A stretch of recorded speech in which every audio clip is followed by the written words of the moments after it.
Johnny here. Right now I'm on the shores of the Dead Sea, 425 meters below sea level, the lowest point on Earth. And in this short film, I'm going to talk about tourism in the Hashemite kingdom of Jordan. Jordan is an extraordinary country. Although small in size and young in terms of nation state, it's blessed with some of the region's most revered historical treasures, some of its most spectacular scenery, and some of its kindest and most hospitable people. It has a delicious cuisine, a good tourist infrastructure with some great accommodation and knowledgeable guides, and, under the much respected royal family, a stable government. Throughout its short history, Jordan has bucked the trends of its neighbours. By welcoming foreign travellers with open arms and gallons of sweet mint tea, in many ways it continues to do so. Unless you're coming in overland, you're most likely to start your trip to Jordan in the nation's capital, Amman. Amman is a lively, liberal city, modern in character, yet with one foot rooted firmly in the past. With a history dating back to Neolithic times, its journey travels through the Greeks and the Romans, when it was known as Philadelphia, the city of brotherly love, before being abandoned for almost 1,000 years, only to rise again in 1921 as the country's modern capital. Today it carries an air of dynamic self-assurance and is an easy place to hang out for a day or two. Things not to be missed are the downtown area, the fruit and vegetable market, the Roman theatre, and the citadel, with the capital's most famous monument, the Temple of Hercules. From Amman, the first thing you might like to do is take a day trip to visit the country's most famous Roman town, Jerash. Although Paleolithic and Neolithic settlements can be found nearby, the town came to prominence during the 1st century AD. Sites to check out here are the Temple of Zeus, the South Theatre, and the impressive and renovated Hippodrome, which has seen a revival of the Roman sport of chariot racing. Travelling south, you'll pass Mount Nebo, the site from which Moses showed his people the Promised Land, and take a look around Madabar, where, among other things, on the floor of St. George's Church, you can see the first map of the Holy Land in the form of a wonderful mosaic. But Jordan isn't just about sites of antiquity. It also has some stunning natural wonders to experience. Just to the east of Madabar, you can go for a float on the Dead Sea and, if you so desire, cover yourself in rejuvenating mud or treat yourself to a spa or swim at one of the region's smart 5-star hotels, before enjoying remote offbeat locations like the tiny village of Dana, which has recently been reinvented as an eco-village for travellers looking to explore the nearby reserve. The Dana Biosphere Reserve is at 300 square kilometres, Jordan's largest national park. As such, it's a great place for day hikes and treks into the region.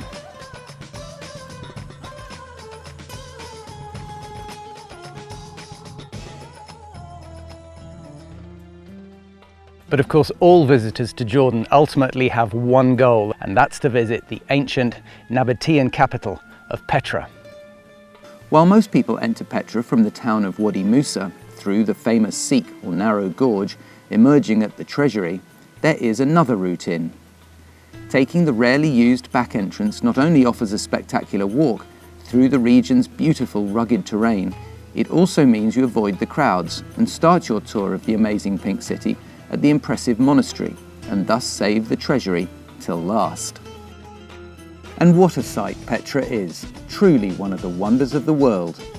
Covering some 250 square kilometres, the former capital of the Nabateans simply astounds. The beautiful pink rock carved into magnificent facades showcasing the noble families, temples and tombs, divided by mighty canyons and gorges, really does leave you speechless. At one time the city was home to some 30,000 inhabitants, and the scale of the place is mind-blowing. And finally you come to the most impressive of all Petra sites, the famous treasury, which simply has to be one of the most magnificent monuments ever created.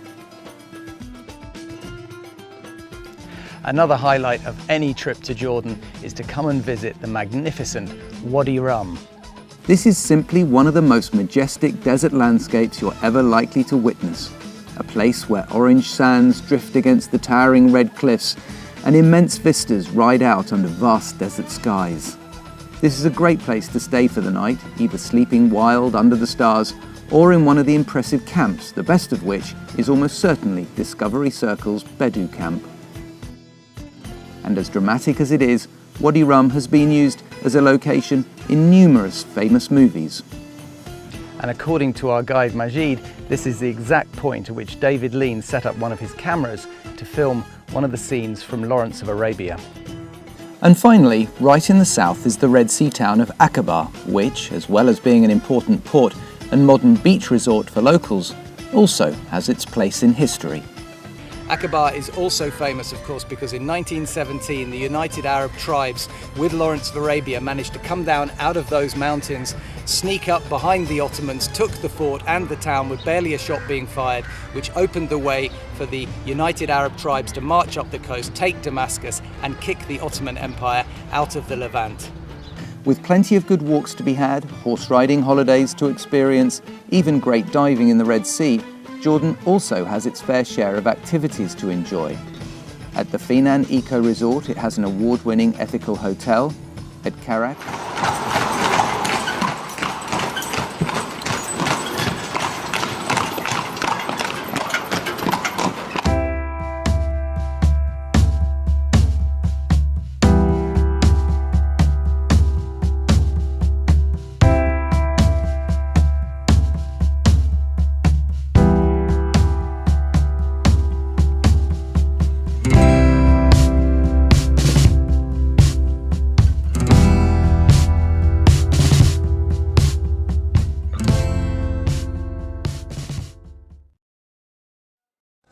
So we finally made it to Petra, and it was the best introduction ever. We had to walk through the canyon for about an hour with our guide, and he kept stopping and explaining little things. And right before we reached the treasury, he distracted the whole group and he was showing us something up on the rocks, and then he's like, no, that's not what I actually want to show you. So then when we turned around, we could see the treasury like through the slits in the canyon, and it was the best view ever.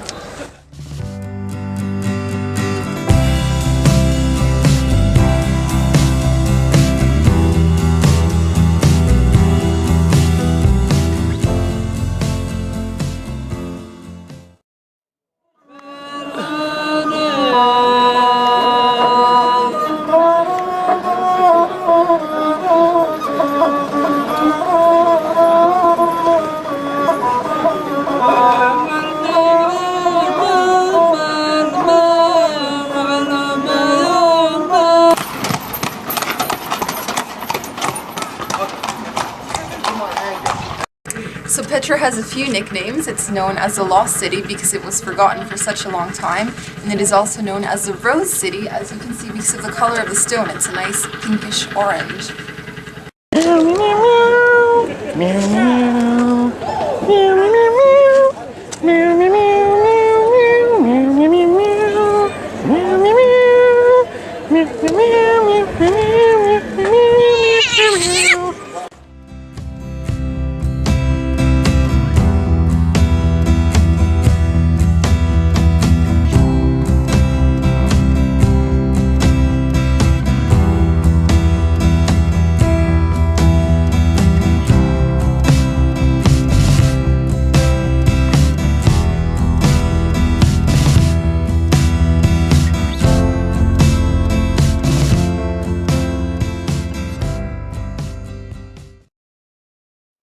So some tips for visiting Petra. It's a lot like other archaeological sites. It's best to arrive early in the morning or potentially visit later on in the day.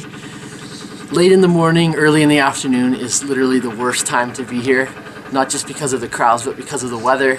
It's a really smart idea to bring lots of water, pack sunscreen, and if you get really tired, you can always ride a donkey, a camel, or a horse. There's a lot of transportation options available.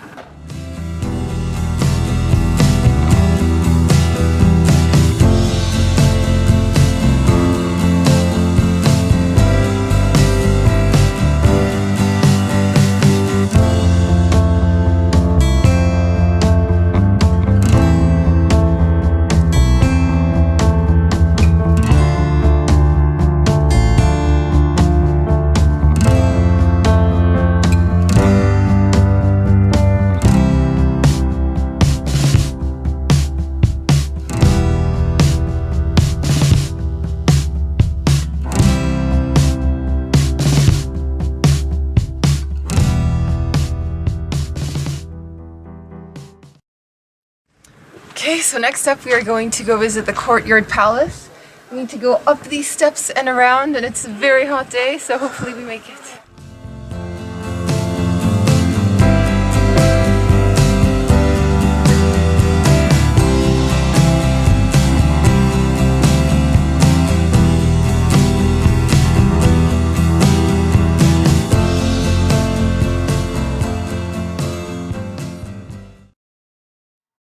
So we are now inside one of the tombs, and it's very dark and cool here, which we are enjoying. We need to cool off for a minute.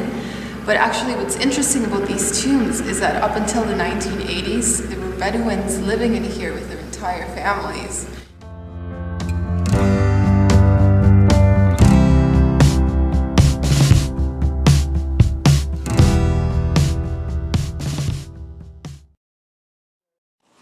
So that concludes our trip to Petra. We are just heading out now. It's been a long day, and I think we can both agree that it's impossible to cover the entire archaeological site in a day or even half a day. I think you need at least 3.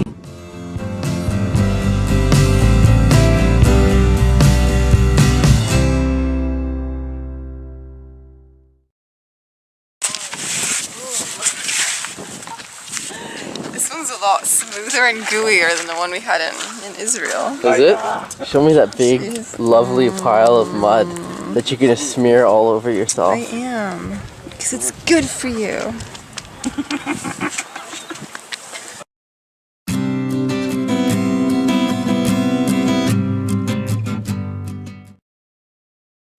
So we are back in the Dead Sea again. A few weeks ago we visited on the Israeli side, and this time we've crossed over to Jordan. I'm getting muddy. I think you just like to get muddy, that's all. I do, but you know what? Last time I skimped out a little and I didn't cover my entire body in mud. So I'm trying to get a bit dirtier this time around.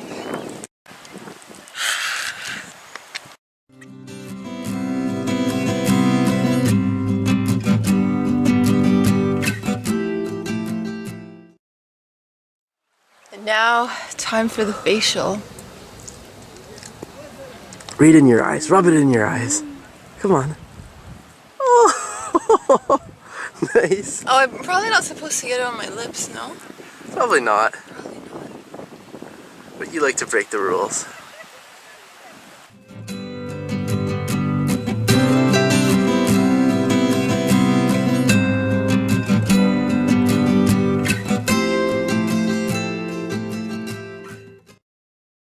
So the mud has started to dry on my body. I think it's time to go into the water and wash off.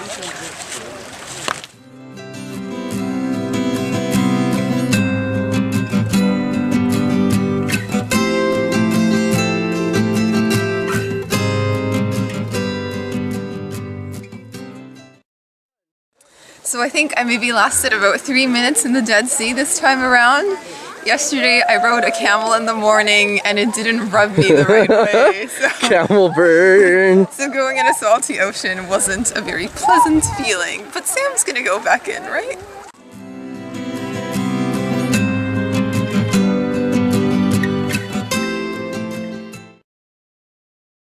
Normally I'm very good at sinking, but right now I'm floating. And this over here may look like ice or snow, but it's actually salt. Crystallized salt. Here we have a few more chunks of salt in my hand.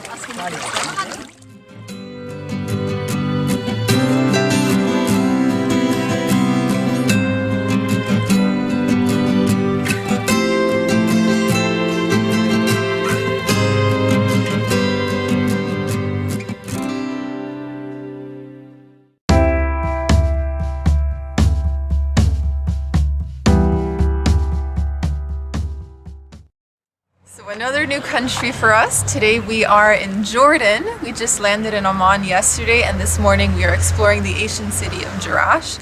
And now this is a Greco-Roman city, so it belonged to the Greeks, but then it was converted by the Romans and the architecture was slightly changed, so we're going to be showing you some of that.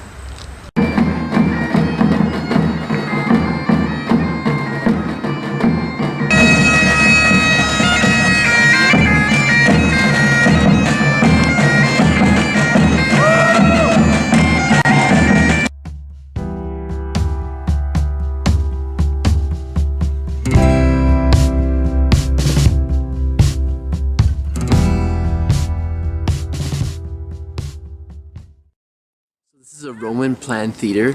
When in use, it could sit up to 3,000 people, and it was used for all kinds of performances.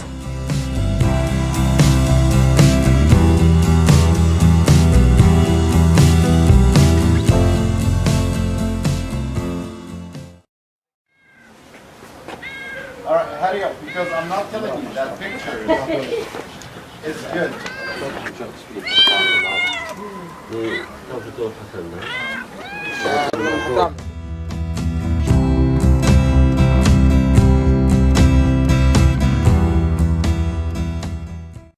We're now at the Temple of Artemis, the goddess of the sea.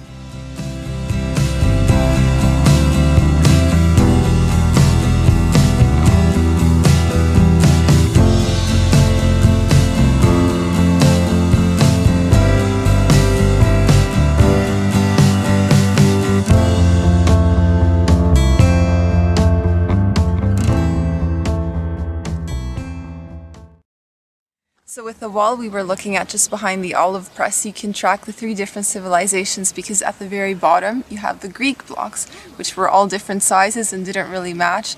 Then you can see the Roman style, which are the big blocks of limestone. And then at the very top there were smaller blocks, which were placed by an Islamic culture.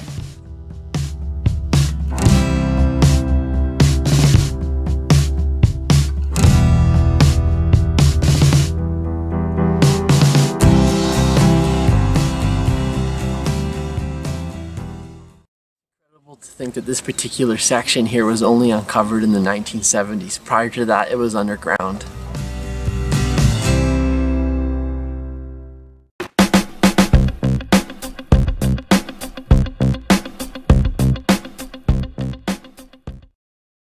So this morning we are doing something called the Bedouin experience, which means we are visiting a village with a local Bedouin, and he's just showing us around some of the things his family do, like how they make coffee, how they take care of their goats. We're going to be showing you that. And we've been invited into this tent right here. Come on in. Your family here. So this is the Bedouin tent. This is the men part. So Bedouin tent, it's divided for 2 parts, one for the men and one for the women. In Arabic we call it the shig, it means the men part, and mahram is mean the women part. So always when there is guests from Bedouin coming, it will be separate. The women will go to the women part and the men will come to the men part.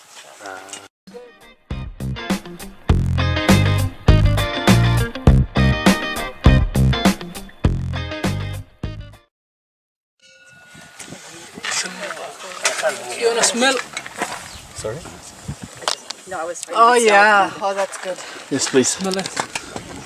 This is give you energy. Oh, wonderful. How's it smell, Audrey? The coffee. Look how we are busy. This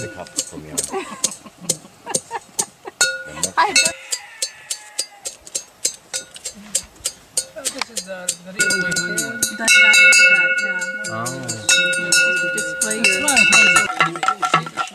We have 2 right hands. So when I serve it for you, I will give you the cup in my right hand, and you have to hold it in your right hand.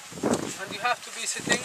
I think all of you sitting in the right way to have coffee. If you're lying down, it's not respectful to have coffee. So you have to respect the meaning of the coffee and the host. So we don't give the coffee for someone who's lying down. He should be sitting in the right way.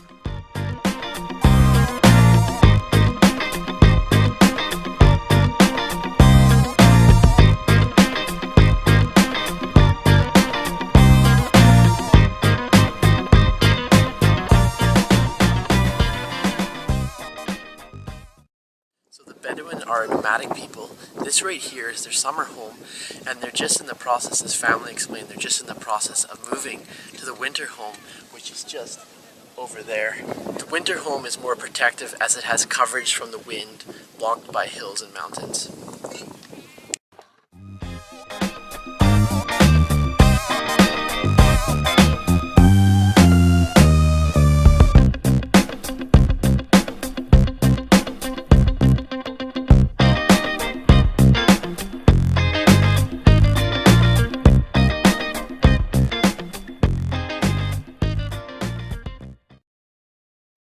We've also been learning a little bit about Bedouin hospitality, and apparently if a stranger wanders into your home, it's common for you to offer them to stay for a maximum of 3 nights with no questions asked.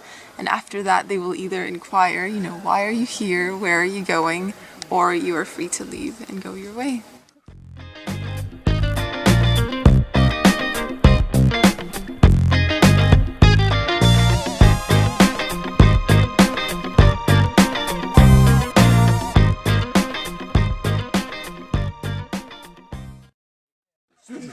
I have coal on my eyes. Does it look good? It does. Beautiful. You look. Just stop moving. That's so funny.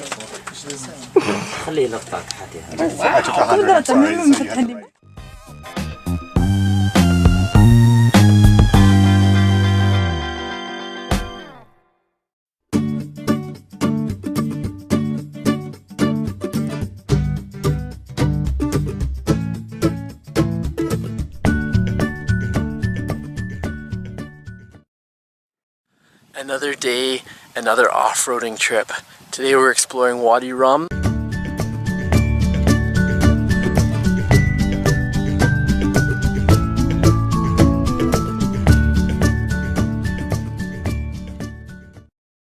Okay, posing. Do the crazy face again too.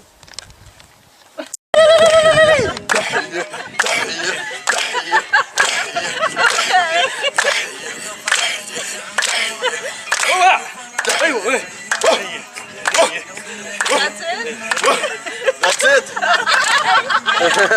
You officially become...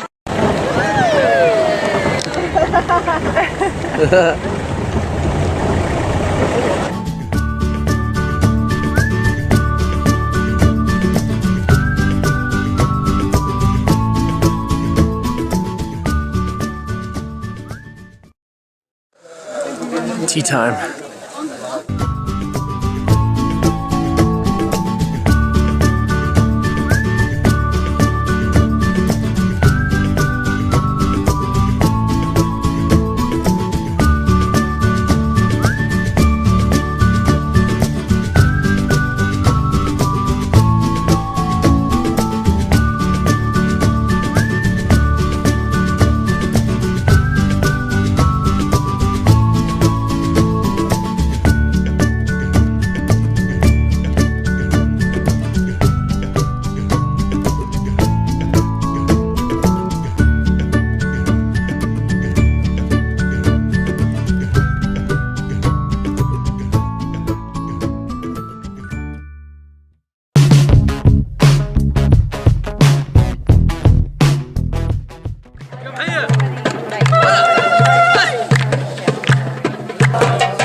So dinner being dug up.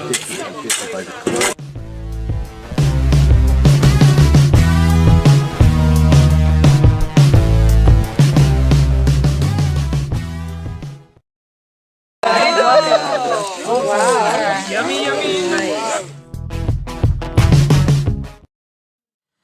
We had a big communal meal that was cooked in the sand. It was really cool watching the Bedouins dig it up and take it out, extracting it from the earth.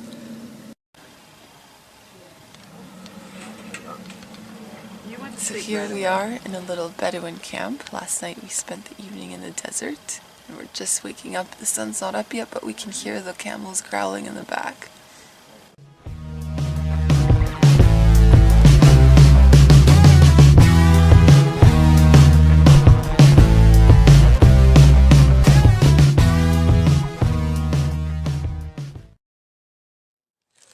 أرجيلة Egypt شيشة Jordan أرجيلة Jordan Agia Shish. In the Egypt شيشة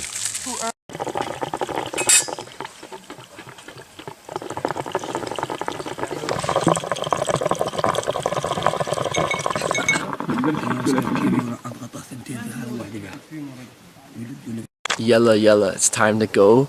And this is our transportation for breakfast. We're riding camels to a site where we're gonna have some food. Ooh. Audrey's first time on a camel.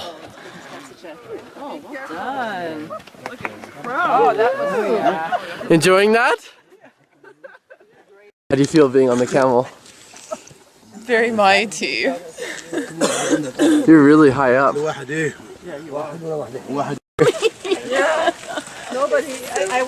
Are you having fun? You were born to ride camels, Audrey.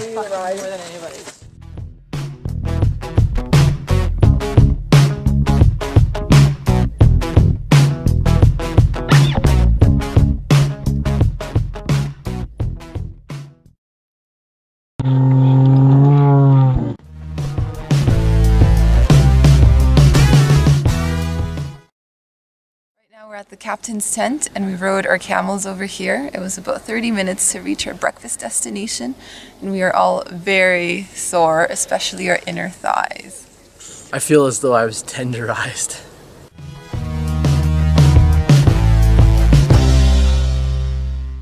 We're in Amman this morning and we're going to be checking out the Citadel, which is right behind us.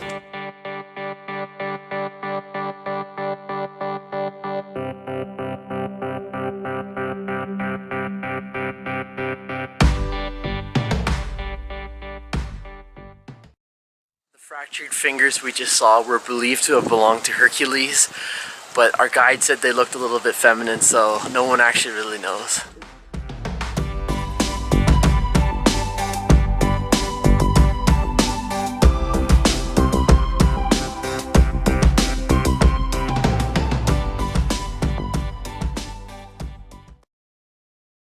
Here from the Citadel, one of the things I'm enjoying the most are the wonderful panoramic views we've had walking all around the premises.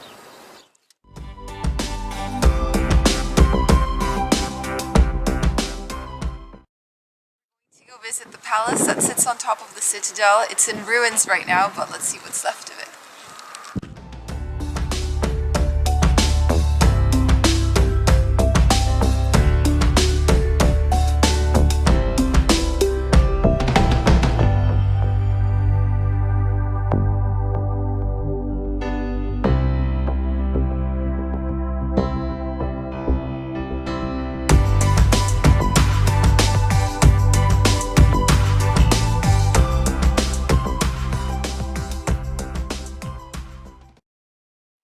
The flag that we see in the background is actually the 4th tallest flag in the world. It used to be 3rd until Abu Dhabi took its place.